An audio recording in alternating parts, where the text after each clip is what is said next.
खादिमुद्दीन अलबर्क और अली बिन सफियान सिर्फ रफीके कार ही नहीं थे, उनकी गहरी दोस्ती भी थी। वो हम उम्र थे, उन्होंने इकट्ठे मार के लड़े थे। दोनों सलाहुद्दीन अय्यूबी के पुराने साथी थे। इतनी गहरी दोस्ती के बावजूद अलबर्क ने अली बिन सफियान से दूसरी शादी छुपा रखी थी। अली को मालूम हुआ तो उसने अलबर्क के साथ इस ज़िम्न में कोई बात न की। वो उसकी बीवी की वसातत से उसके घर का मुअम्मा हल करने की कोशिशों में लगा हुआ था। उसने अलबर्क के मकान और उस मकान के दरमियान अपने जासूसों में इजाफा कर दिया था, जहां अलबर्क की नई बीवी रात को जाया करती थी। अलबर्क की पहली बीवी के साथ बातें किए 2 रातें गुजर गई थीं। लड़की बाहर नहीं निकली थी। जासूस पूरी रात बेदार रहे थे। तीसरी शब निस्फ शब से जरा पहले अली बिन सफियान गहरी नींद सोया हुआ था। उसने अपने अमले और अपने मुलाजिमों से कह रखा था कि वो जब चाहें उसे जगा सकते हैं। वो उन हाकिमों से मुख्तलिफ था जो किसी के आराम में मुखिल होने की इजाजत नहीं देते। उस रात अली को मुलाजिम ने गहरी नींद से बेदार किया और कहा, उमर आया है, घबराया हुआ है। अली बिन सफियान कमान से निकले हुए तीर की तरह कमरे से निकला, सहन 2-3 छलांगों में उबूर किया और ड्योड़ी से बाहर निकल गया। उसके अमले का एक आदमी बाहर था। उसने कहा, मुलाजिम को दौड़ाएं, 10-12 सवार फौरन मंगवाएं, अपना घोड़ा जल्दी तैयार करें, फिर आपको बताता हूँ क्या हुआ है। अली बिन सफियान ने मुलाजिम को 14 मुसल्लह सवार और अपना घोड़ा और तलवार लाने को दौड़ाया और उमर से पूछा, कहो क्या बात है। उमर और आजर नाम के 2 जासूस आसिफा को देखने के लिए मुतय्यन थे। अली बिन सफियान ने उन्हें हुक्म दे रखा था कि लड़की घर से निकल कर कहीं जाए तो उसे फौरन इत्तला दी जाए। उमर बड़ी खतरनाक इत्तला लेकर आया था। उसने बताया कि थोड़ी देर गुजरी अलबर्क के घर से स्याह चादरों में से सर से पांव तक लिपटी एक औरत निकली। 50-60 गज आगे गई तो अलबर्क के घर से उसी लिबादे में एक और औरत निकली। वो बहुत तेज तेज अगली औरत के पीछे चली गई। जब उससे जरा दूर रह गई तो अगली औरत रुक गई। दोनों जासूस छुपे हुए थे, उन्हें कोई न देख सका। वो ताकुब भी छुप कर करते थे। दोनों औरतों में न जाने क्या बात हुई। उनमें से एक ने ताली बजाई।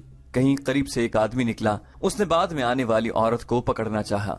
औरत ने उस पर किसी हथियार का वार किया जो अंधेरे में नजर नहीं आया था। उस आदमी ने भी उस पर किसी हथियार से वार किया। जो औरत पहले आई थी उसकी आवाज सुनाई दी, इसे उठाकर ले चलो। दूसरी औरत ने उस पर वार किया, उसकी चीख सुनाई दी। दूसरी औरत ने उस पर एक और वार किया और आदमी का वार बचाया भी। दोनों औरतें जख्मी हो गई थीं। उमर अली बिन सफियान को इत्तला देने दौड़ पड़ा। आजर वहीं छुपा रहा। उसे ये देखना था कि ये लोग कहाँ जाते हैं। अली बिन सफियान ने इस किस्म के हंगामी हालात के लिए तेज रफ्तार और तजुर्बेकार लड़ाका सवारों का एक दस्ता तैयार रखा हुआ था। ये सवार अपने घोड़ों के करीब सोते थे। जीने और हथियार उनके पास रहते थे। उन्हें ये मशक कराई जाती थी कि रात के वक्त जरूरत पड़ने पर वो चंद मिनटों में तैयार होकर जरूरत की जगह पहुंचे।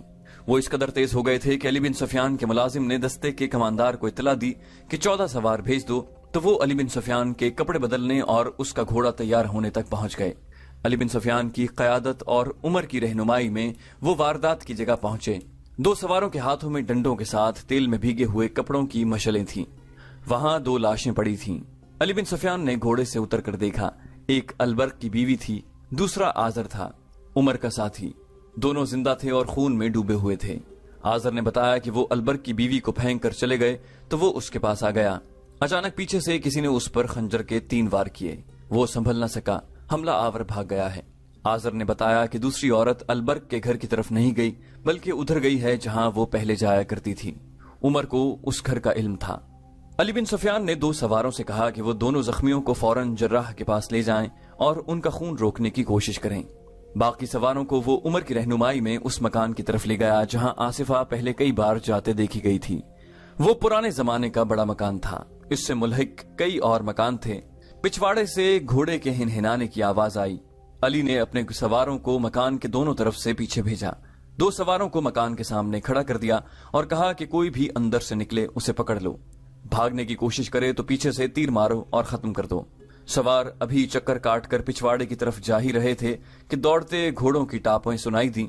अली बिन सफियान ने एक सवार से कहा, सरपट जाओ, अपने कमांदार से कहो कि इस मकान को घेरे में लेकर अंदर जाएं और अंदर के तमाम अफराद को गिरफ्तार कर लें। सवार कैंप की तरफ रवाना हो गया। अली बिन सफियान ने बुलंद आवाज से अपने सवारों को हुक्म दिया, एड़ लगाओ, ताकुब करो, एक दूसरे को नजर में रखो। और उसने अपने घोड़े को एड़ लगाई। ये सारे चुने हुए घोड़े थे और इनके सवार सुल्तान अय्यूबी से कई बार खिराज तहसीन हासिल कर चुके थे। मफरूर भी शाहसवार मालूम होते थे। उनके घोड़ों की टापें बताती थीं कि अच्छी नस्ल के बहुत तेज दौड़ने वाले घोड़े हैं। ये शहर का इलाका था जहां मकानों की रुकावटें थीं। गलियां थीं जो घोड़ों की दौड़ के लिए कुशादा नहीं थीं। इनसे आगे खुला मैदान था। अंधेरे में घोड़े नजर नहीं आते थे, उनकी आवाजों पर ताकुब हो रहा था। वो जब खुले मैदान में गए तो उनका छुपना मुश्किल हो चुका था। उफक के पसे मंजर में वो सायों की तरह साफ नजर आने लगे। वो 4 थे। उन्होंने कमोबेश 100 गज का फासला हासिल कर लिया था। वो पहलू व पहलू जा रहे थे। अली बिन सुफियान के हुक्म पर 2 सवारों ने उसी रफ्तार से घोड़े दौड़ाते तीर चलाए। तीर शायद खता गए थे। भागने वाले दानिशमंद मालूम होते थे। तीर उनके करीब से या दरमियान से गुजरे तो उन्होंने घोड़े फैला दिए। वो इकट्ठे जा रहे थे। उनके घोड़े खुलने लगे। निहायत अच्छे तरीके से घोड़े एक दूसरे से खासे दूर हट गए। अली बिन सुफियान का दस्ता बहुत तेज था। फासला कम होता जा रहा था, मगर भागने वालों के घोड़े और ज्यादा एक दूसरे से हटते जा रहे थे। आगे खजूर के पेड़ों का झुंड आ गया। उनके घोड़े वहां इस तरह एक दूसरे से दूर हट गए कि 2 दाएं तरफ और 2 खजूरों के बाएं तरफ हो गए। ये जगह ऊंची थी। घोड़े ऊपर उठे और गायब हो गए। ताकुब करने वाले बुलंदी पर गए तो उन्हें आगे जो भागते साए नजर आए वो एक दूसरे से बहुत ही दूर हो गए थे। फिर वो इतनी दूर हो गए कि उनके रुख ही बदल गए। अली बिन सुफियान जान गया कि वो उसके सवारों को मुंतशिर करना चाहते हैं। अली बिन सुफियान ने बुलंद आवाज से कहा, हर सवार के पीछे तकसीम हो जाओ, एक दूसरे को बता दो, एड़ लगाओ, फासला कम रखो, कमानों में तीर डालो। सवार तकसीम हो गए। सबने कंधों से कमाने उतार कर तीर डाल लिए और तकसीम होकर एक एक घोड़े के पीछे गए। उनके घोड़ों की रफ्तार और तेज हो गई। टापों के शोर-ओ-गुल में कमानों से तीर निकलने की आवाज सुनाई दी। किसी ने ललकार कर कहा, एक को मार लिया, घोड़ा बेकाबू हो गया है। इधर अली बिन सुफियान के साथ जो 2 सवार थे उन्होंने बैक वक्त तीर चलाए। अंधेरे में तीर खता जाने का डर था और तीर खता जा भी रहे थे। फिर भी उन्होंने एक और घोड़े को निशाना बना लिया। ये घोड़ा बेकाबू होकर और घूम कर पीछे को आया। एक सवार ने उसकी गर्दन में बर्छी मारी। दूसरे ने अपने घोड़े से झुककर उसकी पीठ में बर्छी दाखिल कर दी, मगर घोड़ा तवाना था, गिरा नहीं। सवार जिंदा पकड़ना था। अली के एक सवार ने बाजू बढ़ाकर एक सवार की गर्दन जकड़ ली। नीचे घोड़ा जख्मी था। वो रुकते रुकते रुक गया। उस पर एक आदमी सवार था और एक लड़की जिसे सवार ने आगे बिठा रखा था। लड़की शायद बेहोश थी। सहरा की तारीख रात में अब किसी सरपट दौड़ते घोड़े की आवाज सुनाई नहीं देती थी। सवारों की आवाजें और दुलकी चलते घोड़ों के टापू सुनाई दे रहे थे। सवार एक दूसरे को पुकार रहे थे। उनकी आवाजों से पता चलता था कि उन्होंने भागने वालों को पकड़ लिया है। अली बिन सुफियान ने सबको इकट्ठा कर लिया। भागने वाले पकड़े गए थे। उनके 2 घोड़े जख्मी थे। इन घोड़ों को मरने के लिए सहरा में छोड़ दिया गया। भागने वाले 5 थे, 4 आदमी और एक लड़की। लड़की गिर पड़ी थी। भागने वालों में से एक ने कहा, हमारे साथ तुम जो सलूक करना चाहो कर लो, मगर ये लड़की जख्मी है, हम उम्मीद रखेंगे कि तुम इसे परेशान नहीं करोगे। एक घोड़े की जीन के साथ मशल बंधी हुई थी, खोलकर जलाई गई। लड़की को देखा गया। उसके कपड़े खून से सुर्ख हो गए थे। उसके कंधे पर गर्दन के करीब खंजर का गहरा जख्म था। उससे इतना खून निकल गया था कि लड़की का चेहरा लाश की तरह सफेद और आंखें बंद हो गई थीं।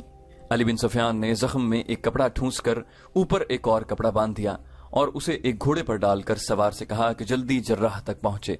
वहां जल्दी का तो सवाल ही नहीं था। वो शहर से मीलों दूर निकल आए थे। कैदियों में एक बूढ़ा था। ये काफिला जब काहिरा पहुंचा तो सुबह तुलू हो रही थी। सुल्तान को रात के वाक़े की इत्तला मिल गई थी। अली बिन सुफियान अस्पताल गया। जर्राह और तबीब कैदी लड़की की मरहम पट्टी में और होश में लाने में मसरूफ थे। सवार ने उसे थोड़ी देर पहले पहुंचा दिया था। अलबर्क की पहली बीवी और आजर होश में आ गए थे, मगर उनकी हालत तसल्ली बख्श नहीं थी। सुल्तान अय्यूबी अस्पताल में मौजूद था। उसने अली बिन सुफियान को अलग करके कहा, मैं बहुत देर से यहाँ हूँ। मैंने अलबर्क को बुलाने के लिए आदमी भेजा तो उसने अजीब बात बताई है। वो कहता है कि अलबर्क होश में नहीं। उसके कमरे में शराब के प्याले और सुराही पड़ी है। क्या वो शराब भी पीने लगा है? उसे इतना भी होश नहीं कि उसकी बीवी घर से बाहर जख्मी पड़ी है। मैंने उसकी बीवी से भी कोई बात नहीं की। तबीब ने मना कर दिया है। अली बिन सुफियान ने कहा, उसकी एक नहीं 2 बीवियां हैं और दोनों जख्मी हैं।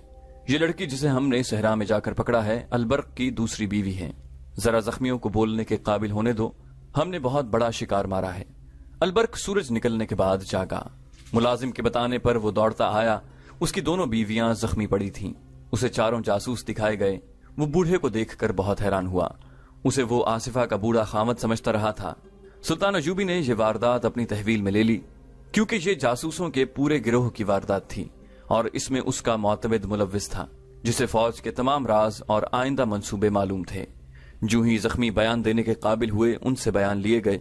उनसे ये कहानी यूं बनी کہ البرق کی پہلی بیوی کو جب علی بن سفیان نے بتایا کہ اس کے خاوند کی دوسری بیوی مشتبہ چال چلن کی ہے اور وہ جاسوس معلوم ہوتی ہے تو وہ سخت غصے کے عالم میں گھر چلی گئی۔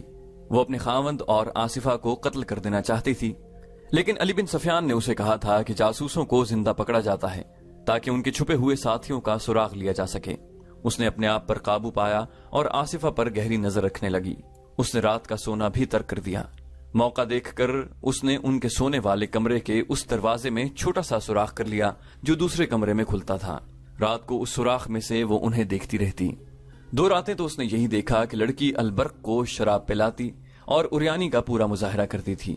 وہ سلطان ایوبی کی باتیں ایسے انداز سے کرتی جیسے وہ اس کا پیر و مرشد ہو، صلیبیوں کو برا بھلا کہتی اور وہی باتیں کرتی جو سلطان ایوبی کے جنگی منصوبے میں شامل تھیں۔ البرق اسے بتاتا تھا کہ سلطان کیا کر رہا ہے اور کیا سوچ رہا ہے۔ البرق کی پہلی بیوی نے 2 راتیں یہی کچھ دیکھا اور سنا۔ تیسری رات وہ ناٹک کھیلا گیا جس کا البرق کی پہلی بیوی کو بے تابی سے انتظار تھا۔ آصفہ نے البرق کو شراب پلانی شروع کر دی اور اسے بالکل حیوان بنا دیا۔ آصفہ دونوں پیالے اٹھا کر اور یہ کہہ کر دوسرے کمرے میں چلی گئی کہ دوسری لاتی ہوں۔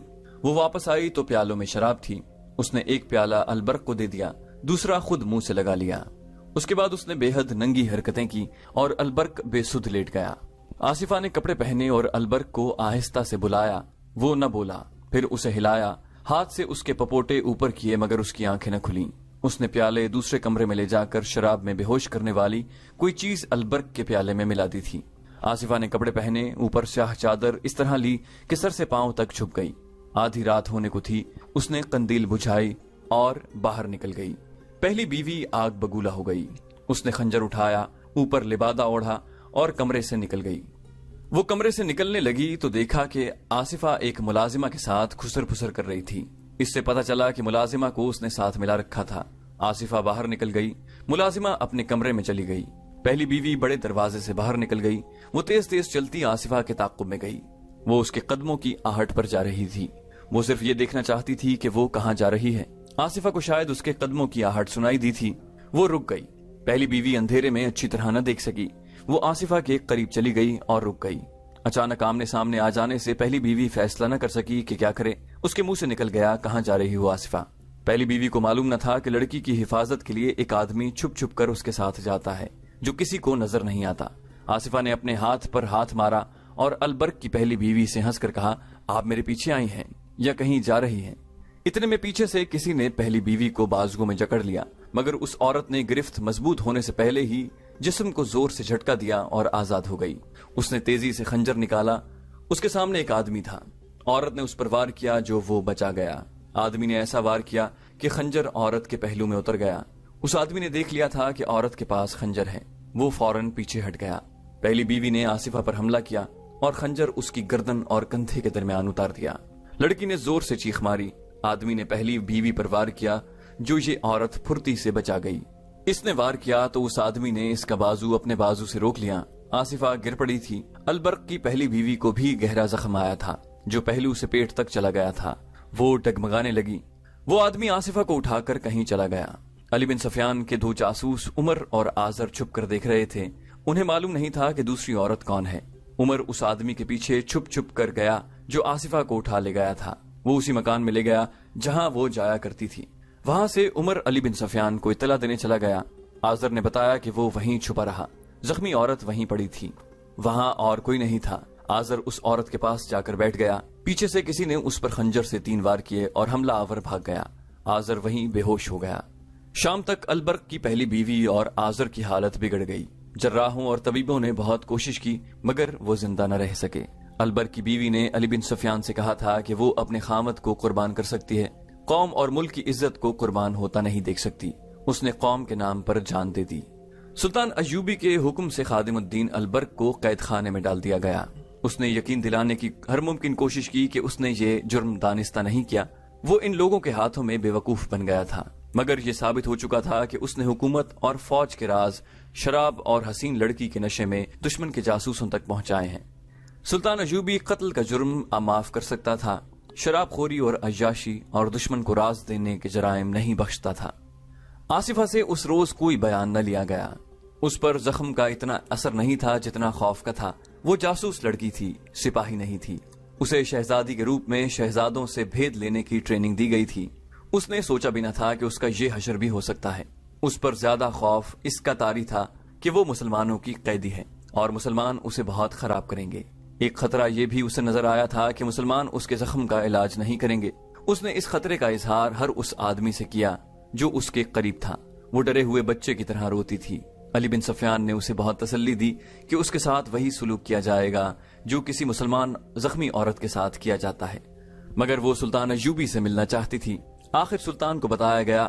سلطان ایوبی اس کے پاس گیا اور اس کے سر پر ہاتھ رکھ کر کہا، اس حالت میں وہ اسے اپنی بیٹی سمجھتا ہے۔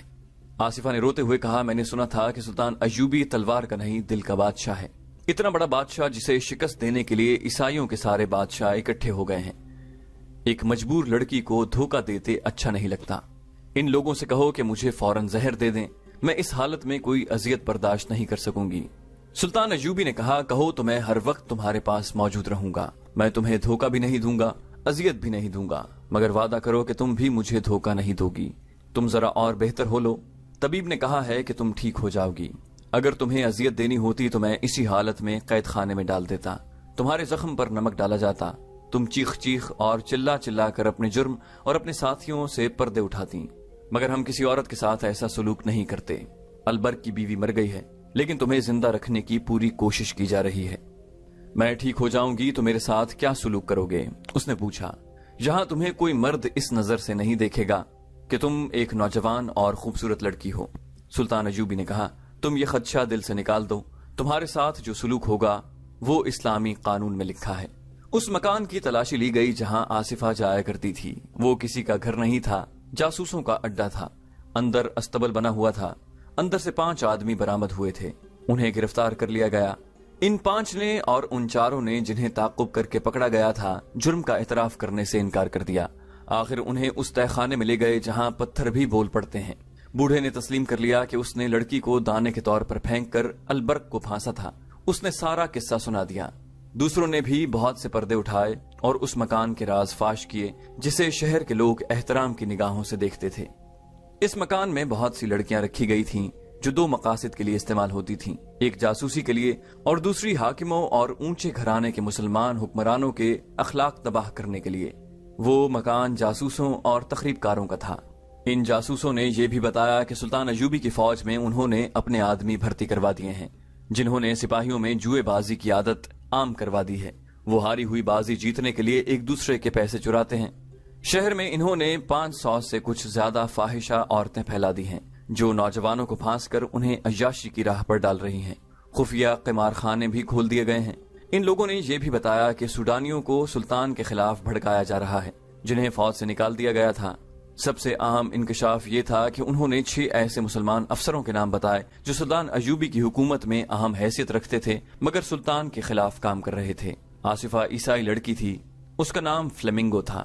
وہ یونانی تھی۔ اسے 13 سال کی عمر سے اس کام کی ٹریننگ دی جا رہی تھی۔ اسے مصر کی زبان سکھائی گئی۔ ایسی سینکڑوں لڑکیاں مسلمان علاقوں میں استعمال ہونے کے لیے تیار کی گئی تھیں جنہیں چوری چھپے ادھر بھیجا گیا تھا۔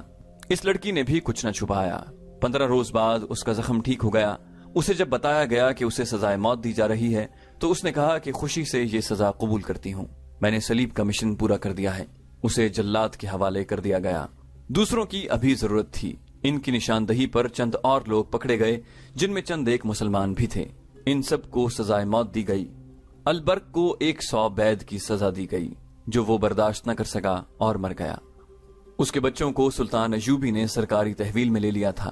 ان کے لیے سرکاری خرچ پر ملازمہ اور اتالیق مقرر کیے گئے۔ وہ البرق کے بچے نہیں تھے، ایک مجاہدہ کے بچے تھے۔ ان کی ماں شہید ہوئی تھی۔